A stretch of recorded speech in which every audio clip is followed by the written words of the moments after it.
Yo, what's up? Welcome back to another episode of the Swiss. Real quick, want to thank everybody. If you follow me on Instagram, you saw it. I posted on Instagram. Oh, I posted on Twitter too, actually. The channel did great in January. Over 800,000 views, over 100,000 watch hours. Can't thank you guys enough for the continued support. It's the craziest month we've ever had here, so thanks for that. Anyway, let's get into the NBA. Just 4 games on the slate. As far as Wednesday, it was a pretty good day. I mean, it was a break-even day on the website. I think I went 4-4. Top bets did go 2-1 though, so that's nice. And then I got in on Oklahoma City at 2.5, which almost lost, by the way. Then Oklahoma City almost blew that and lost to the Nuggets without Jokic. But so I had an extra bet in the Discord that hit. So made a few dollars on the NBA on Wednesday. Thursday, 4 games. Let's go. Welcome to the Swiss. The Swiss.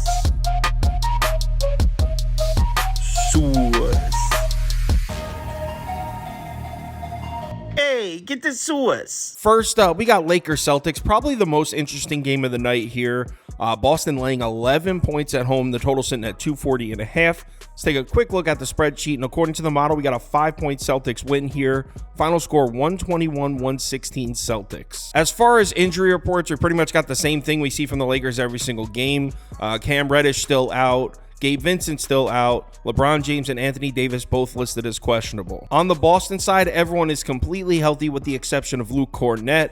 He's listed as questionable. I believe he's missed the last 2 or 3 games. So if he sits this one, I think it'll be his 3rd straight missed game. As far as the betting spot goes, you got the Lakers coming off back-to-back road losses to the Rockets and Hawks. Not great losses there for the Lakers. It's their 4th game of a road trip. Both teams on 1-day rest. Celtics coming off back-to-back home wins against the Pelicans and Pacers. It's their 4th game of a 7-game homestand. So I guess I'd say a little bit of a favorable spot for Boston, but not really. Betting trends on the Lakers side, just 6-10 against the spread in their last 16 overall. 1-5 against the spread in their last 6 on the road. That's ugly. 2-7 against the spread in their last 9 against the Eastern Conference. That is also ugly. But you know what? They're ugly on the Boston side as well. Celtics just 2-5 against the spread in their last 7 overall. 3-7 against the spread in their last 10 at home. I think that's the eye-opening one.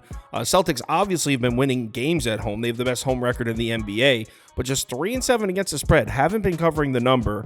Boston also just 1-4 against the spread in their last 5 games against the Western Conference. So some ugly looking trends on both sides here. As far as this particular head-to-head matchup, Boston's definitely gotten the better of the Lakers. Lakers just 4-9-1 against the spread in their last 14 matchups against the Celtics. 2-4 against the spread in their last 6 trips to Boston. Also, the over has been cashing in these. In the last 12 Lakers-Celtics games, the over has hit 10 times, 10-2 to the over. So let's match these 2 teams up on the court. We'll start with the Lakers offense. Got a positive angle for the Lakers here. They take a lot of mid-range shots. I know everyone thinks the Lakers only drive to the basket, and that's true. They do drive to the basket a lot, but actually take a lot of shots from the mid-range. You can see in the last 10 games, they're 7th in frequency from the short mid-range. Celtics have struggled to defend that zone. And then if you look at the long mid-range shot, they're 11th in frequency in the last 10 games. Celtics have also struggled to defend that spot. In fact, it's pretty much the only weak spot of the Celtics defense is defending the mid-range shot. 2 Lakers that take a ton of those shots, Anthony Davis and Austin Reeves. So if you're looking for player props, might be a sneaky little spot to take one of their overs. The main strength of the Celtics defense is guarding the perimeters, defending against the 3-point shot. As far as defensive efficiency, they're 1st against the above the break 3 and 1st against the corner 3 in the last 10 games. But here's the thing, Lakers don't really take many threes. In frequency, they're 22nd and 26th in the last 10. The negative angle for the Lakers offense here would be the rebounding numbers.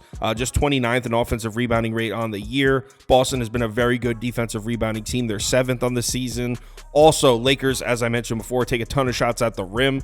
They're 2nd in rim frequency, 5th in efficiency on the season.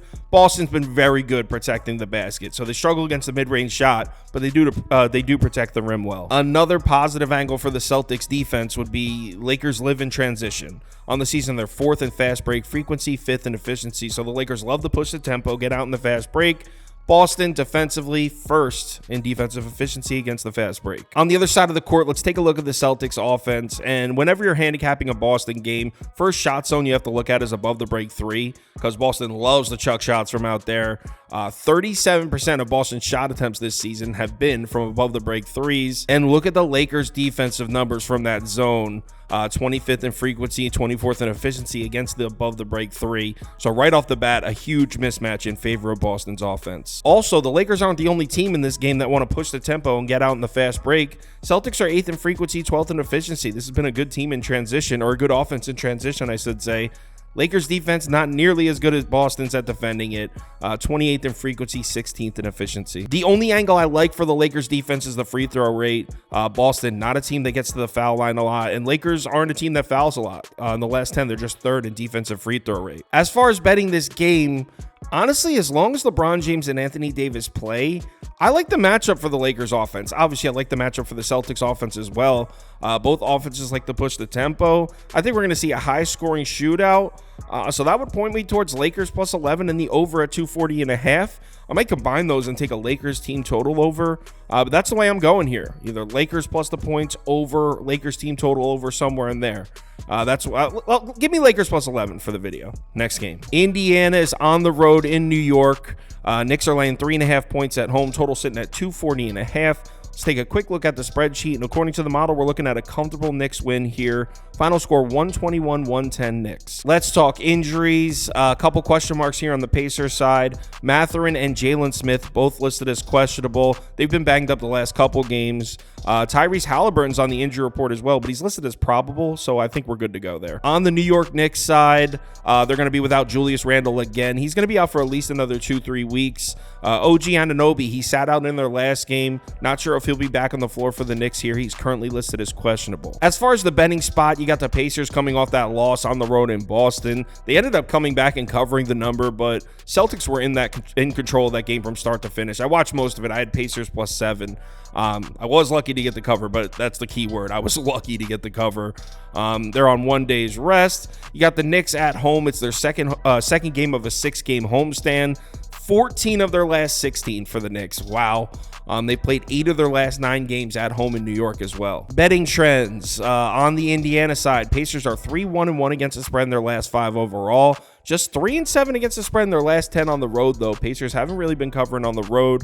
They are 9-1-1 against the spread in their last 11 conference games, so they've played well against the Eastern Conference. On the Knicks side, we already know that these look great. The Knicks have been on a rampage recently. Knicks are 13-3 against the spread in their last 16, 9-2 against the spread in their last 11 at Madison Square Garden, 7-2 against the spread in their last 9 against the Eastern Conference. As far as this particular head-to-head matchup, Knicks are 4-2 against the spread in their last 6 against the Pacers, so the Knicks have gotten the better of Indiana.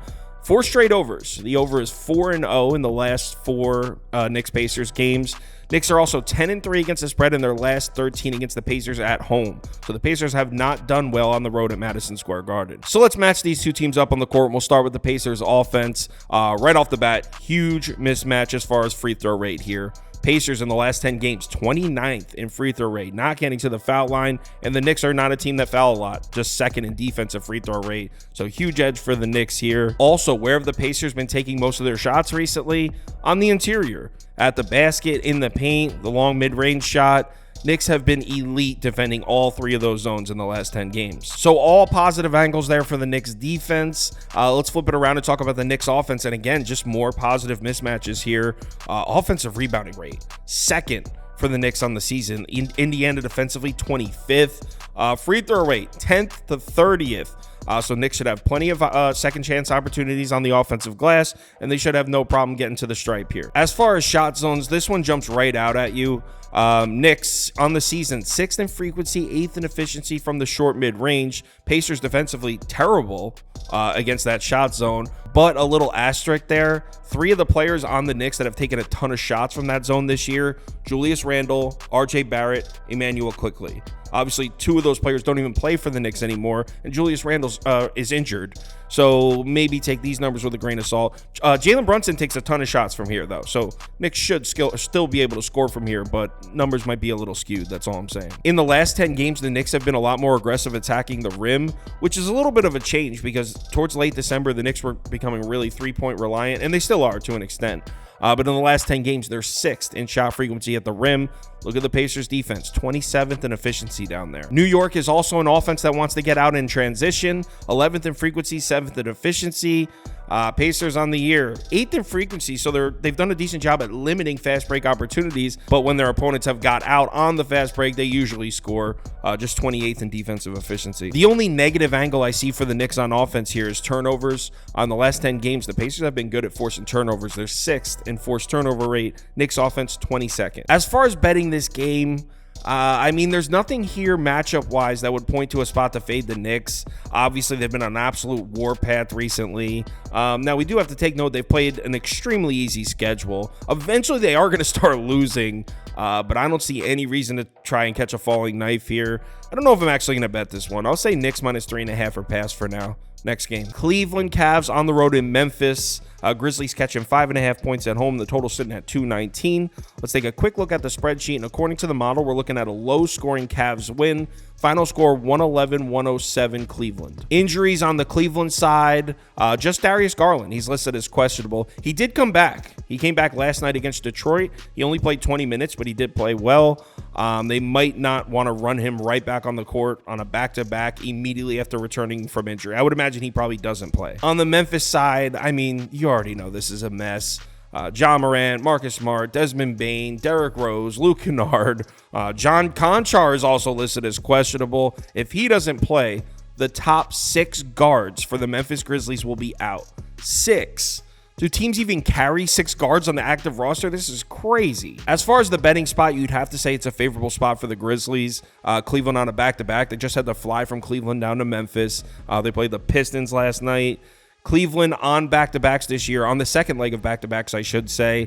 Just 27th in offensive efficiency, 26th in net efficiency, 2-4 straight up in those games. Memphis is coming off back-to-back losses with 2 days rest. They're just 2-6 straight up on 2 days rest, so it's not like the Grizzlies have dominated in this spot, but regardless, you'd have to say it's a favorable spot for the Grizzlies. Betting trends. We already know they're going to look great in the Cavs side. Cleveland's been excellent recently. They're 9-2 against the spread in the last 11. I don't know if that includes the Detroit game. So they're either 9-2 or 9-3 because they didn't cover against the Pistons last night. 5-2 against the spread in their last 7 on the road. 4-2 against the spread in their last 6 against the Western Conference. But you know what? We have some positive trends on the Grizzlies side as well. Memphis, 9-4 against the spread in their last 13. If you've been betting the Grizzlies, you've been making some money. The under is 6-3 in the last 9 Memphis games. Memphis, 3-0 against the spread in their last 3 at home. So Memphis at home has been a hot ticket. 8-3 against the spread in their last 11 against the Eastern Conference. As far as this particular head-to-head matchup, it's pretty much been all Cleveland. Grizzlies are just 3-8 against the spread in their last 11 against the Cavs. Also, Grizzlies just 1-5 against the spread in their last 6 home games against the Cavs. So Cleveland has had no problem going on the road into Memphis. The over is 3-0-1 in the last 4 matchups between these two teams. So let's match these two teams up on the court. We'll start with the Cleveland offense, and the Cavs are kind of like the Celtics. Whenever you're capping a Cavs game, you got to start with above the break threes. Cleveland's 4th in frequency from that zone this season. It's been an area of struggle for Memphis defense. On the year, just 26th in frequency, 23rd in efficiency, probably due to the fact that every single guard on the roster is hurt. A positive angle for the Grizzlies defense, though, Cleveland may have problems protecting the basketball in this game. Just 23rd in turnover rate in the last 10 games. Memphis defense, 2nd. Grizzlies have been forcing some turnovers. Also, in addition to shooting threes, Cleveland does attack the rim a lot. They're 3rd in rim frequency. That's pretty much all Cleveland does. They shoot the 3 or they attack the rim. That's it. There is no mid-range game from the Cleveland Cavs. Memphis has been great down low. They have Tillman, Jaren Jackson Jr. Memphis has a good interior defense. They're 3rd in defensive efficiency at the rim this year. On the other side of the court, we have the Grizzlies offense, and I mean, they also are probably going to struggle to protect the basketball in this one. Cleveland defensively, 8th in forced turnover rate in the last 10. Memphis offense, 26th. Also, despite having a good front court, Memphis really hasn't been that active on the offensive glass, just 19th in the last 10. Cleveland's 1st in defensive rebounding rate in the last 10 games, so probably not many second chance opportunities for Memphis here. Just like the Cavs, Memphis takes a ton of above the break threes. They're 4th in frequency in the last 10 games. Cleveland's defense has been excellent out there. 12th in frequency, 3rd in efficiency in the last 10, so another negative angle for Memphis. As far as betting this game, this is another ugly one here. I mean, I'm not going to lay the points with Cleveland. I can tell you straight up, I'm not taking Cleveland here. I'm not laying 5.5 points with a team on a back-to-back who's struggled in back-to-backs this year. especially a road game, non-conference game, a less meaningful game for Cleveland. So I'll lean towards Memphis and the points. But with all the injuries, this might end up being a pass for me. I'll say Memphis plus 5.5 for pass next game. Sixers are on the road in Utah here to finally finish up this road trip. They need this road trip to end now. Jazz are laying 4 points, but I'm seeing 4.5 pop up. By the time you're watching this, it might be 4.5. Total sitting at 233.5. Let's take a quick look at the spreadsheet, and according to the model, we're looking at a close Jazz win. Final score, 120-119 Utah. Let's talk injuries, and we'll start with the 76ers, and holy shit, man. This is just a nightmare. Other than the Grizzlies, the Sixers are the most injured team in the NBA probably right now. Embiid's been ruled out for this one. He was limping in that Golden State game. He did not look right. DeAnthony Melton's still out. Robert Covington's still out. Tyrese Maxey is questionable. Nicholas Batum is questionable. Philadelphia just crushed with injuries right now. Meanwhile, on the Utah Jazz side, we got nothing. The Jazz are completely healthy and have been for a couple weeks now. The Jazz have been pretty lucky on that front. As far as the betting spot, I guess you'd say it's a favorable spot for Utah. Sixers really struggling on this road trip. They're 0-4 straight up on the road trip, 1-3 against the spread. Now they're going to play this one without Embiid. On the season, they're just 3-9 straight up without him, 5-7 against the spread. On the road without Embiid, 2-8 straight up, 4-6 against the spread. So yeah, I'd say it's a favorable spot for Utah. Not to mention you got the Jazz coming off back-to-back losses, one to the Nets, one to the Knicks, across the country, both on the road. Finally return home from a 6-game road trip, a place where they've played much better. Yeah, I'd say favorable spot for the Jazz. Betting trends on the Philadelphia side. Sixers just 1-5 against the spread in their last 6. The over is 6-3 in their last 9. Sixers also just 2-6 against the spread in the last 8. This road trip's been a nightmare. I mentioned it 2 or 3 times already. Philly 1-3 against the spread in their last 4 against the Western Conference. On the Utah side, Jazz are 3-4 against the spread in their last 7, 16-4 against the spread in their last 20 at home. That's a monster one right there. Jazz are also 6-2 against the spread in their last 8 against the Eastern Conference, and they just missed the last 2 against the Knicks and Nets, so they had covered 6 in a row against the East before those 2 games. As far as this particular matchup, Philadelphia has really struggled out here in Utah. First off, the Jazz are 4-1 against the spread in their last 5 matchups against the Sixers. The under is 4-1 in the last 5 matchups. Utah is 3-0-1 against the spread in their last 4 home games against Philly. So like I said, Sixers have not done well out here. As far as betting this game, I'm not even going to look at the numbers, not even going to do a full handicap here. I already bet it. I took Utah at -4. It seems like Philly might be just punting on the rest of this road trip, and I don't even know if I can blame them. Utah really needs a win here. They've taken a couple losses back at home where they've been better. Part of the reason I grabbed it already at 4, I put it in the Discord. I think the line might move as well, so I could see this one closing at like 5.5. So I grabbed it at -4 because I thought that would be valuable. So give me Jazz -4. Live show tomorrow at 4 p.m. Eastern time. So if you're able to make it, we're doing college basketball and NBA mixed. Love to see you in the comments. If you want my top bets for all sports parlays of the day, or you want to join our Discord, head over to KyleKirms.com. The information's right there on the homepage. Let's have ourselves a nice Thursday night here. Coming off of Wednesday, we made a few dollars. It wasn't anything explosive, but we'll take it. Let's have a nice Thursday, even though not really the most loaded slate. Remember to bet responsibly, and I'll talk to you in the Discord.